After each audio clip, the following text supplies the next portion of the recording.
సిగ్గుపడనీయడు, యేసయ్య సిగ్గుపడనీయడు. ఈ మాట నమ్మిన వారు స్వరమెత్తుతారా? ఓ యేసయ్య సిగ్గుపడనీయడు.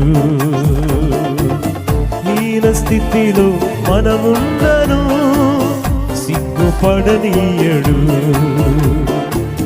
ఆశలు అనగారిపోయినను సిగ్గుపడనీయడు. అందరూ హీనంగా చూచినను సిగ్గుపడనీయడు. ఆశలు అనగారిపోయినను సిగ్గుపడనీయడు. అందుకే అందరూ ఓడిపోనివ్వడు, ఓడిపోనివ్వడు, ఓడిపోనివ్వడు, అస్సలు ఓడిపోనివ్వడు. యేసయ్య ఓడిపోనివ్వడు.